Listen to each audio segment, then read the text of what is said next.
Thank you very much for joining us today. I'm the Director of the Office of Postgraduate Education, and I'm going to give a content-heavy talk about the critical care degree.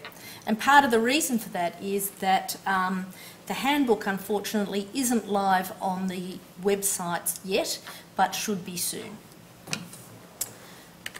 So, many of you might know that the University of Sydney Medical School offers a number of vocational degrees, and this is relevant for those of you who aren't completely committed to critical care yet, because there are some common stems that we can talk about later. Just to tell you a little bit about our courses in general, they're taught by leading academics as well as leading clinicians.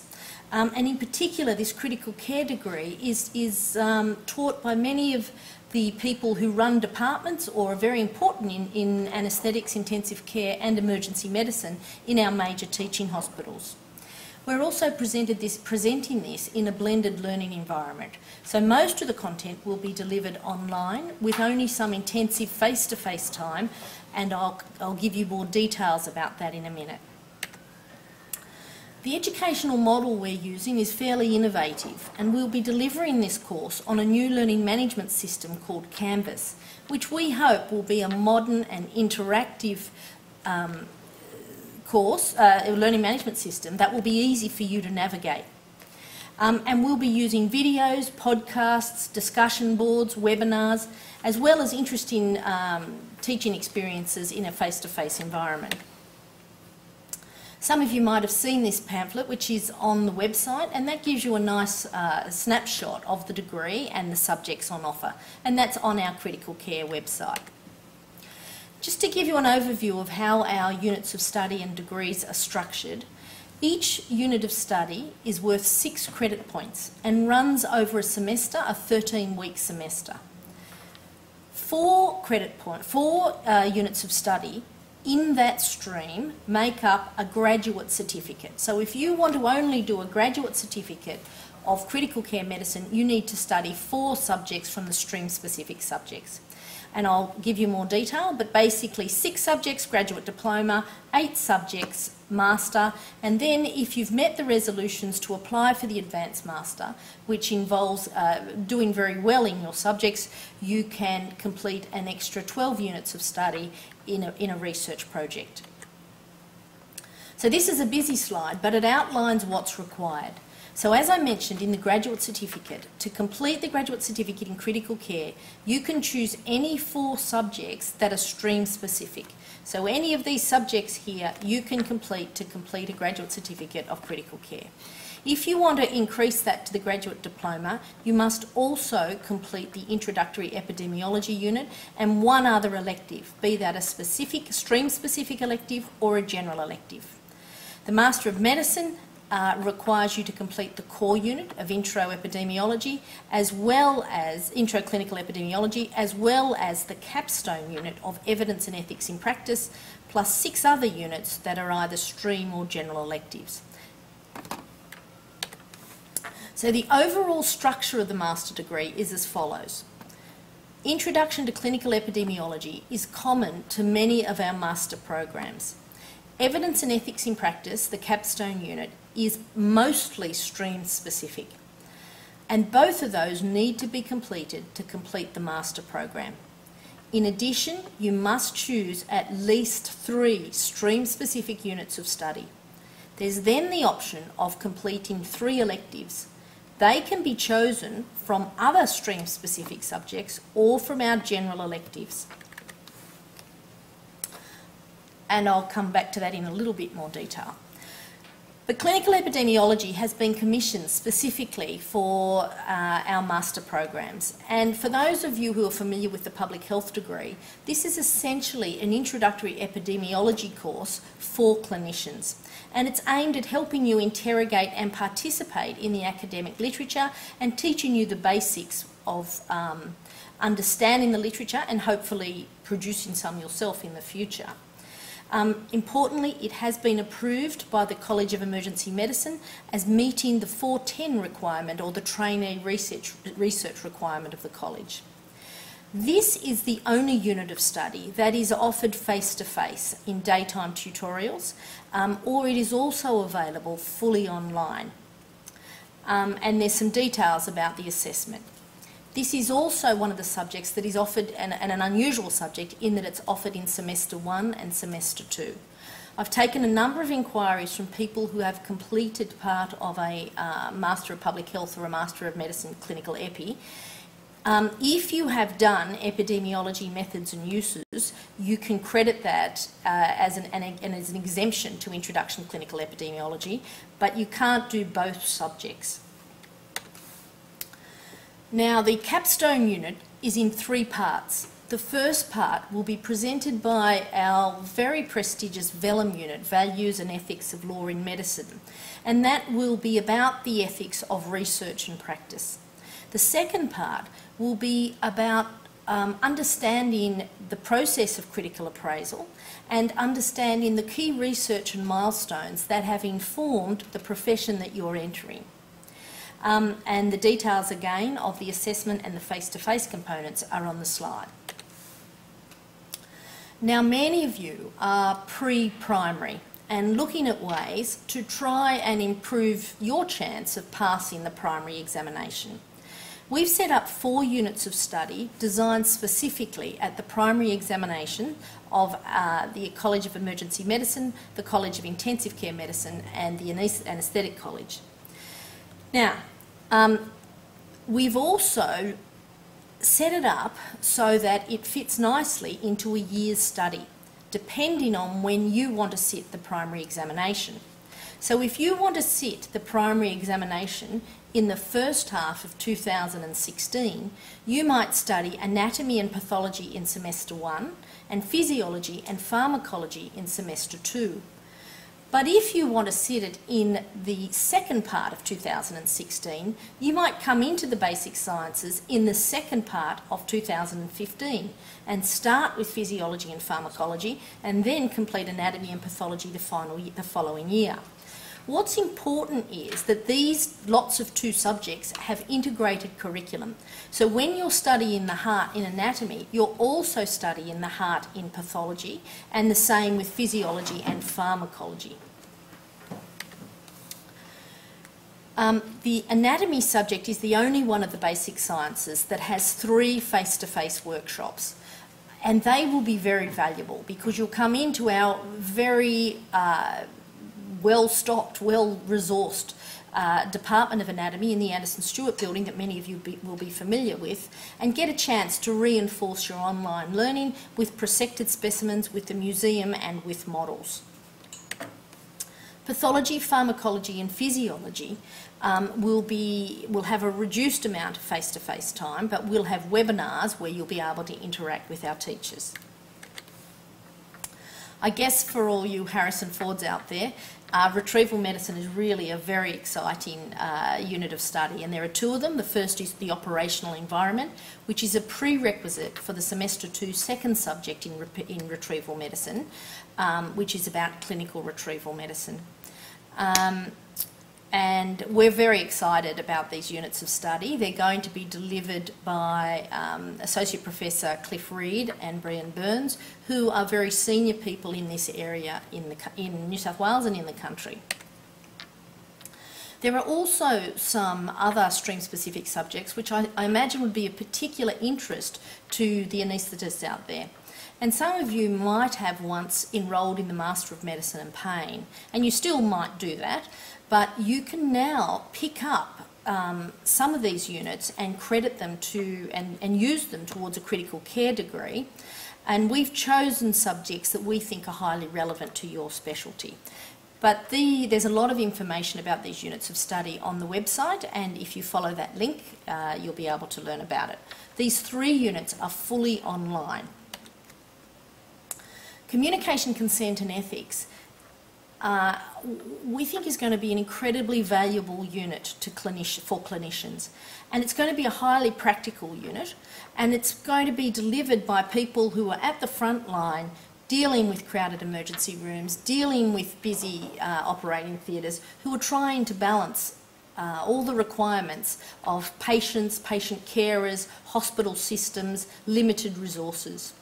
And this will be a challenging unit and one where you will come out, we hope, as a much better clinician. Then there are general electives, such as medical education and leadership. Leadership in particular, we've got a big storm going on here, so I apologise that you can hear the wind in the background. Leadership is going to be delivered by a senior lecturer from our School of Business, and it's going to resemble a unit of study that is taught into the MBA degree in Sydney. And this is an unusual approach to teach leadership in medicine, but we think it's going to be very exciting because it's going to be skills-based and taught by experts. Now, for your general electives, you can either choose things like medical education and leadership, or you can choose other critical care stream-specific units. So, for example, if you did the 4 basic sciences to pass the primary, but you really wanted to do retrieval medicine, you could pick up those 2 units as your general electives and credit them to and include them in your degree.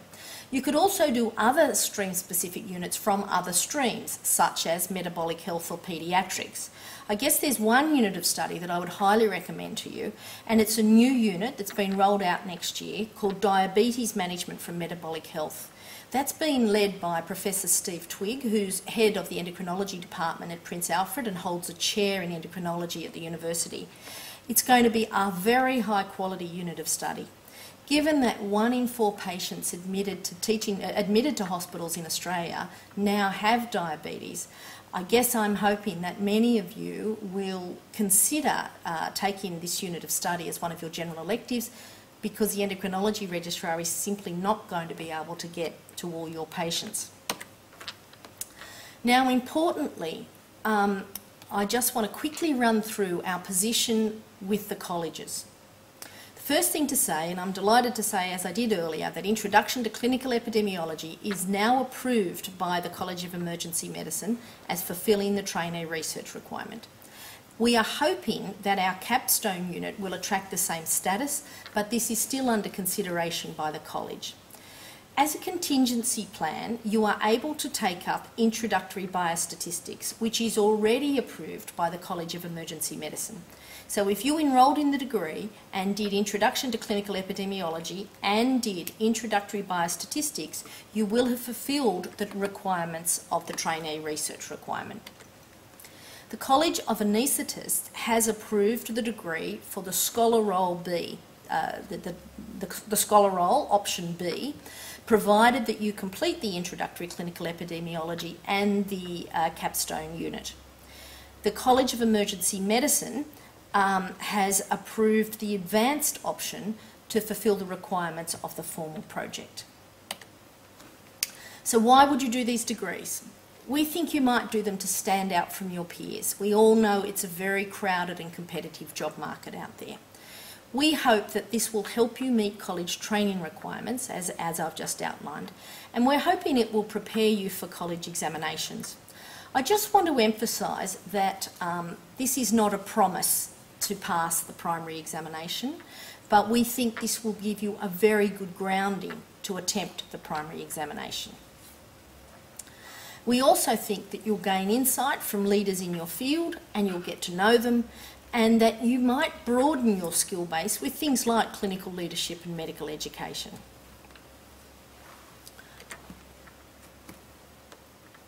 This is just some ideas of who might undertake this degree.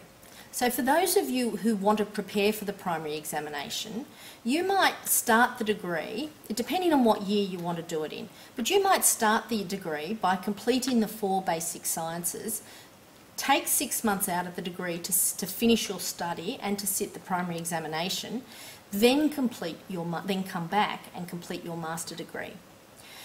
I've had a number of inquiries from people who've already passed their primary degree, and these people might want to complete the degree to develop their knowledge in specific areas, and that might be in things like retrieval medicine, which isn't yet, which is gaining status in Australia, and I watch this space. I think this is going to become a much more important specialty in the next 10 years, and also things like pain medicine, and very importantly develop their research knowledge and skills. And we've talked about broadening your skills as a clinician, and if you want to pursue research, I'd strongly recommend you aim to take up the advanced component so that you complete a research project, and hopefully you will be able to have that published if it's of sufficient merit. The other thing I alluded to earlier is that we do have a number of vocational degrees. And if you're a final year medical student or a PGY1, or you're junior in your career and you're not quite sure what you want to do, but you know you want to start something, you might choose to do introductory clinical epidemiology and 1 or 2 general electives, and then give yourself a year before you decide what stream you want to take. Now, for the university purposes, you will have to enrol in one of the degrees, but it will be relatively easy to change to most of the other vocational degrees. Run that by us before you commit, because there's some exceptions. I do want to just mention the international students. At the moment, this degree can only be studied outside of Australia. I also want to emphasise that this is not an alternative training path. This is not a way to get registered in Australia, and this is not a way to become an alternative training path for specialisation in Australia. We've taken many questions over the last few weeks, and many of them, and I'm going to just try and summarise some of them. One of the most common questions is, how many hours per week will I need to study for each unit? And the answer is about 10 hours per subject. The basic sciences in particular are very content rich. You know from your medical student days how much content you need to get through, and you knew that you probably had at least a year to study it. In this case, you will only have a matter of 13 weeks to study it, but for most of you it will be revision with a little bit of at a higher standard, but you should already know the basics. If you talk to anybody who has successfully sat these primary exams, I think most of them will tell you that they've spent at least a year killing themselves studying. So we think that you are going to spend about a year killing yourself studying these 4 basic sciences, and we're hoping to help you along with tuition and structure. But it will be a very full-on year if you do the 4 basic sciences in the year. Let me also emphasise that those 10 hours a week include face-to-face time and online assessment and study time. So we think that most students will undertake 1 to 2 units per semester. And remember, there is that advantage of doing 2 basic sciences at a time, because the curriculum of anatomy and pathology and of physiology and pharmacology are integrated. I've also been frequently asked, is there any fee assistance? The first thing to say is that there are no Commonwealth supported places, and I'm sorry about that. That was a battle I couldn't win. The second thing to say is that there is fee help. So you can, if you qualify, and we've given you the website to check, you may be able to put this on fee help so that you pay it back through the taxation system. What is the cost? The cost is $3,350 for a 13-week semester course, and the whole master degree without the advanced option costs $26,800, and you can do the maths for the graduate certificate and the graduate diploma. There have been a few inquiries from non-medical people. Those people would be applying for the Master of Science in Medicine.